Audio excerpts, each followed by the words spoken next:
Hi, and welcome to Confidence Equals Beauty with Amanda Taylor. I am your host, Amanda Taylor.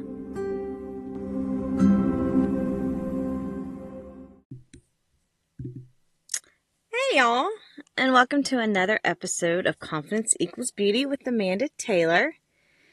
And I just want to welcome you. If this is your first time here with me today, thank you for taking the time and joining me. I also want to thank returning listeners. Y'all, thank you for taking your time out of your day. If you're in your car, walking, or, doing chores, whatever you're doing right now, thank you so much for just taking this time with me. I really cannot do this journey without you. So a little update kind of on life. I am all in mom life. Just being a mom, running around with my kids and all their various activities. I say every semester that I'm going to limit the kids' activities, and then I find myself saying yes. And before I know it, I am this very glorified chauffeur, allowing my kids to have the best life ever. We go from place to place. We pick up from school, and it's one activity, two activity, three activity. We come home, and it's, moms out there who's living this life, you can relate. It very feels hectic. It kind of feels overwhelming sometimes. Meal planning can be challenging. It's making sure kids have the right shoes for the right dance class or the right, required uniform, and making sure you're there on time. And, it's a very hectic. And, in all honesty, the days may be hectic in the afternoons, but, once like the recitals come, the games are played, seeing what my kids are experiencing is worth all the crazy afternoons, in all honesty. So, kind of update on me again. That was about my kids, and being me in mom life. But, some of the things I kind of did for myself, I kind of decided to push my comfort zones a little more. And so I signed up for another pageant, and I won the title Miss United Southern States 40-year-old Queen. And it's an all-age system. So it was kind of neat to meet all ages contestants. It was really a lot of fun to actually compete with women who I have actually judged in previous local pageants. So it was just kind of fun getting to know them on a different level. They were actually very intimidating to me because I've judged them before, I knew what they could bring to the table. And so it did kind of intimidate me, but I really worked through those anxieties, pushed past the intimidation, and I had a blast. And so I have the title Miss United Southern States 40-year-old Queen. It was my first pageant after I've turned 40 to compete in this age bracket. So it was a lot of fun. Another thing that I kind of did is kind of knock off another item off my bucket list. So I do not like the idea of skydiving and jumping out of a plane. I've never really been a big heights person. I don't like the feel of free fall or that sensation of dropping. Not been a big fan. It's not really been, but I have been interested in the idea of the flying part, kind of skydiving. So my friend of 20 years threw her daughter this really cool birthday weekend. And this weekend consisted of, so we went to iFly, and then we went to a city that's about a couple hours away from us and kind of explored downtown. And we stayed in this really tall hotel to be kind of like a skyscraper sleepover. It was and we had good food, and we just had a really good time. But I will have to say iFly with our daughters and the few friends that were invited to this birthday party was really fun, and it really was a rush. I had the best experience, watching my daughter, first off, have this confidence to do iFly. And then to see her and then and her friends do it, and they were just, having the best time. I'm sitting there and I'm waiting for my turn, and I'm kind of like, do I chicken out? Do I not? Do I chicken out? And and I was proud of myself to push past my anxiety and my nerves to experience this idea of flying. I loved our instructor. He was so helpful and informative. He also made sure we were all safe. I really didn't know what to really expect. I mean, I had seen the people in there before. So it was kind of like as it was my turn, I was just like, all right, here we go. And it was definitely a great big rush of wind because the fans were producing a lot of wind in the tunnel. And all I could do was follow the instructions I had taught on how to hold my arms and legs and follow what he was guiding me. And y'all, I laughed and smiled the whole time. My eyes were watering because the wind was so strong against my face. I was scared I was going to lose my contacts, so I kept blinking, but I was laughing. And I hope he was still holding on to me, but y'all, I really could not tell. I do know it was really cool when the other instructor came up and we did a high flight and he took me up in the tube and we were kind of spinning around together. That was a really, really, really cool thing. And so, yeah, I'm just so excited that I did something off my bucket list for myself. And, I'm going to encourage you to find something that's kind of out of your comfort zone and try to go for it. It kind of made me feel like I was still young. I'm 40 years old and it made me feel like I was 20 and I still got it. It was so much fun. So guys, if you're dealing with second guessing something that you really, really, really, really want to try, I'm going to encourage you, research it, find out what it is about you that's causing you to be scared, but definitely push past that fear, that anxiety. Because once you do it, and like I said, I knew I was safe in this situation. I knew I would be safe. And it was worth it. So I'm going to encourage you, push past your comfort zones and do something you've always wanted to do. So in switching gears, today I want to talk about a concept we really don't allow ourselves to be. And the title of this is How to Always Be to Yourself. And I believe that it is time to accept nothing less for yourself. I hear many say and quote talking about standing up for yourself, setting boundaries, speaking up, holding your head high, and many other things we need to do to get respect from others. But my question is, what are you doing to respect yourself? What about respecting you? What about you and creating habits to show that you are important and deserve to respect yourself? So I was kind of going through a list of things. And I was like, you know what? These are things I believe we always need to be doing. And so I wanted to look at always is kind of an absolute statement. And in counseling sessions, I would tell people don't use never or always because always, you can't always do something. But in this terminology, I think this is a habit that we should do. We don't allow ourselves to do.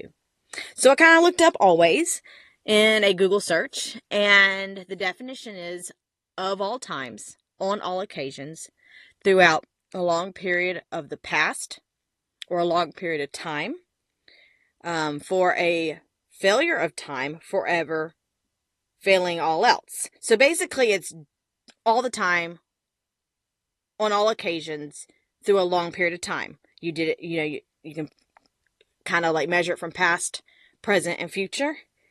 Always is failing all else. When you get married, you are to forsake all others and love your spouse. So that's kind of the definitions of always. And I think it is good to remember that when working on yourself, we tend to look to others to give us the always. And what I mean by that is we look to our spouse to always be happy or always love on us or always to know our good mood or our bad mood or just to know what we're thinking, What would happen if you started giving yourself the always to love yourself? So the first one I want to bring up is always be kind to yourself.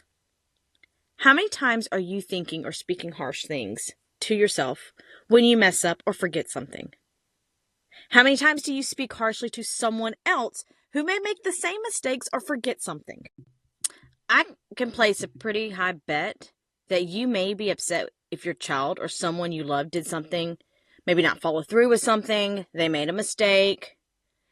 But I don't think you would be saying the hurtful things that you say or think to yourself to another person. So why speak so badly to yourself? Always be kind. Yes, you may forget something. You may say the wrong thing or do the wrong thing or just slip up and make the wrong choice. I mean, I lost count of how many wrong things I have done or slipped up. Some really dumb choices that I look back and I'm like, God, what was I thinking? Why did I date that person? Why did I think I needed that overly expensive apartment and waste so much of my salary on that high rent when I could have just done the smaller, apartment just for myself, so it's like, you're going to happen. It's going to happen. You're going to slip up. You're going to make the wrong choice. You're going to do the wrong thing. You can still be kind to yourself by forgiving yourself and making it better the next time. Next, always take care of yourself. I really stress this to be a priority in your life. And I'm speaking from the mother's perspective. I am usually the last to take care of myself. I will put my kids and my husband's needs over mine in a heartbeat. I will not think about spending XYZ money on a pair of tennis shoes for my children and go buy the cheap Target shoes. I just don't think about it. I'm going to make sure my family is taken care of. Then after a while of doing this, in all honesty, I feel resentment and frustrated because I know in my home, no one else is taking care of me like I am taking care of them. Well, let me rephrase this.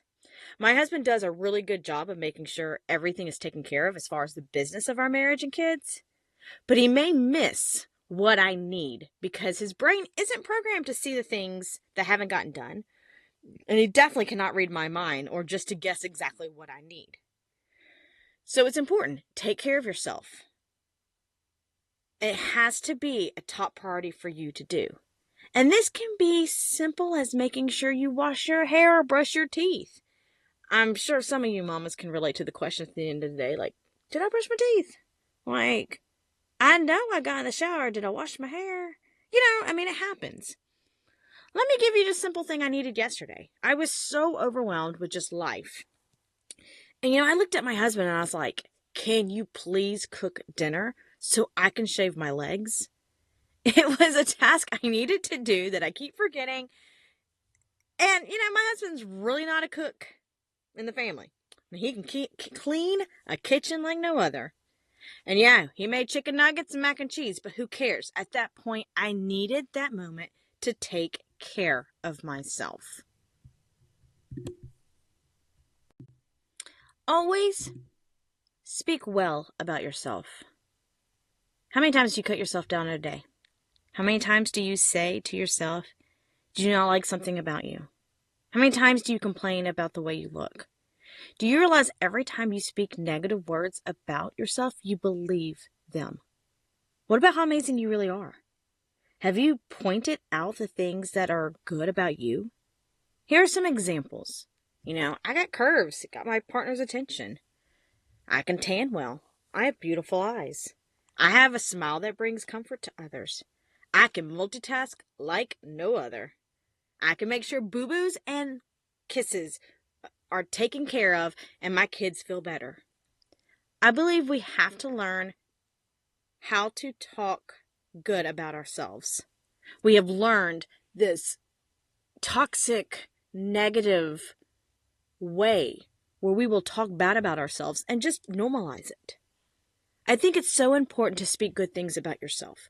And I believe when you start speaking the good things, at first it doesn't feel normal, it doesn't feel natural. But with time, as you keep pointing out the good things, you start believing. I mean, you're going to believe the negative things. I mean, which is in my mind, like, why do we do this? Why do we tell ourselves this horrible things? Why do we think these horrible things? And I really do. I believe when you start talking good about yourself, I'm a good mother. I'm a good cook. I am an attractive woman. I do love and care for others. I think when you start doing this, it becomes the new habit. You'll start thinking the good things about yourself, saying them. So next, always count your blessings. Look around you. What do you see? I want you to pick out 3 things that you're blessed to have or to be. That roof over your head, those beautiful children that call you mama, the food on your plate. Look for the blessings, the more you look for them, they will appear. I can go through a whole spiel that someone else is looking at your life, wishing for what you have. I could go into the whole people are out there with very little and you have so much. I don't think this is the time to go on that soapbox. I do believe it's time to look around and find the blessings, even when it seems like there are none. It's raining, pouring down raining. Okay, I need the rain. I need the rain to slow down on my car and take my time. That's a blessing. You see how that works? So next, always be there for yourself. I encourage you to be present with yourself in everything you do. Often we are looking to others to be there for us, and we are often so disappointed that the outcome of our expectations we project onto others, it doesn't happen. So when you are present in everything you do, you are more aware of your thoughts, emotions, how you feel in the moment, and what you can and cannot control. And I believe that if you rely on you, so for example, you get this great opportunity and you go out and share it with anyone and everyone. Some people respond well. They give you wonderful feelings of validation and good vibes. Then there are people out there that just seem to bring you down. Here's a thought. Were you there for yourself to rejoice and celebrate you? What would happen if you gave yourself exactly what you wanted others to give you? You'd get a great opportunity and you went into your room and you squealed with excitement. Maybe jump on your bed like a movie scene. Poured yourself a glass of champagne or grabbed your favorite food or took yourself out. What would it look like for you if you told yourself, great job. I'm so proud of me. Girl, it's time to get there and be there for yourself. Be there for yourself in the good and the hard times. Y'all, I remember when I bought my house after my divorce. My own, very own, my house. I was by myself. I turned the key into my house. I walked in the space and just squealed. I cried with so much joy. I opened up a mini bottle of champagne. It was still kind of getting warm from when I bought it at the store. I didn't even have a glass to pour it in. There was no one there to witness the moment of me turning this page in my life, of this new chapter.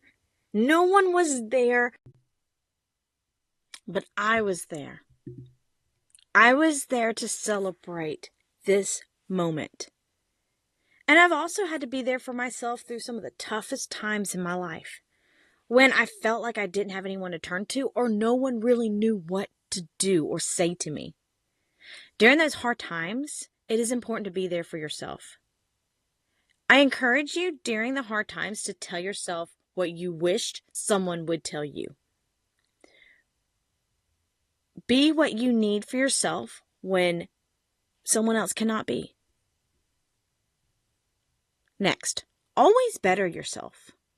We live in a life where we are constantly comparing ourselves to others. And I have a whole nother episode 13, about ways to stop comparing yourself. So I'm not going to go into a lot of details on this. We live in a life where sometimes we just become bored we just become bored. And it seems like there's no choice and we're just stuck. When this is happening, this is the time to find something you want to better yourself. And this can look like starting a new hobby or returning to old hobbies. This can look like learning something new. I look back at graduate school and I have a dear friend, Melinda, and I met her in my late 20s when I started my graduate program in community agency counseling. Here was this woman who was older than most of us students, and she would joke around with me saying, "My kids are older than you, Amanda." She knew she needed to change to better herself in her career. And I love the journey we were on together and the friendship we created back in graduate school. And she taught me that it did not matter how old or what stage of life you're in, you can always better yourself. You don't like something about your life, you have the choice to make it better. You can take a step and then better yourself. And this is probably one of the scariest things I think we women, we face, is allowing ourselves to better ourselves. I want you to make a list of things you would like to see happen to you. And then I want you to write what you can do to make that list become your new way of living.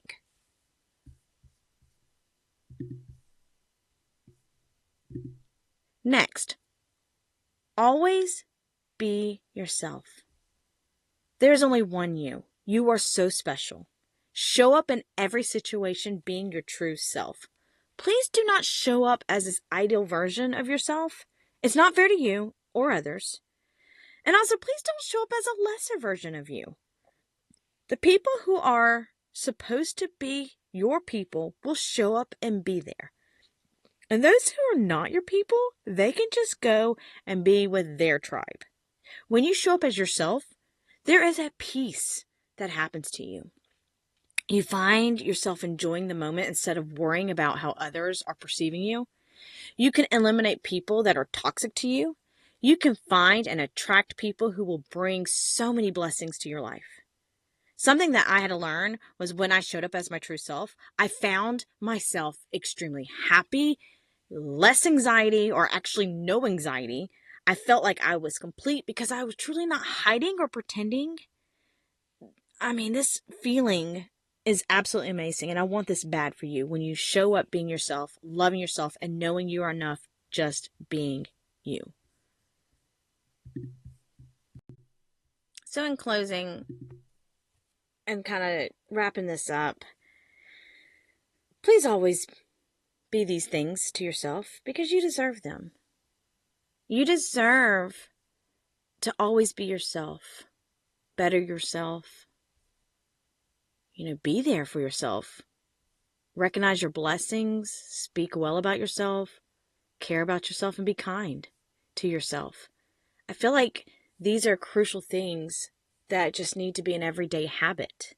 And I believe when these become an everyday habit, I do think that your confidence grows. You see yourself for what you truly are. And you're so deserving to feel your best, to recognize your best. And I really do believe that confidence equals beauty. So, guys, if you really liked this, please help me share this podcast with others. If you have a friend that you know may be struggling with being harsh to themselves, please send them this podcast to them. This helps me grow this community. By sharing this, subscribe to this so you can get updates of when I do post. I really want to see this podcast go beyond, I guess, anything I can imagine, but I can't do it alone. I need your help. So yeah, and if you did enjoy these tips, let me know. Contact me. And like I said, like this page or this podcast. And like I said, remember, confidence equals beauty.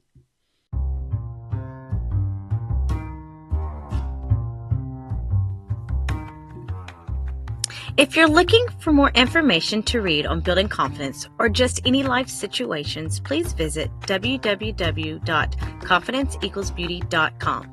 If you have any questions on any topic you want me to cover, please email me at amandarobinsontaylor@gmail.com. If you would please help me get this podcast to more people who could use the community and support, please like, follow, subscribe, and share this podcast. Also, please rate this podcast, preferably a good rating, so this podcast can reach more and more people. I want to thank you for spending your time with me, and remember, confidence equals beauty.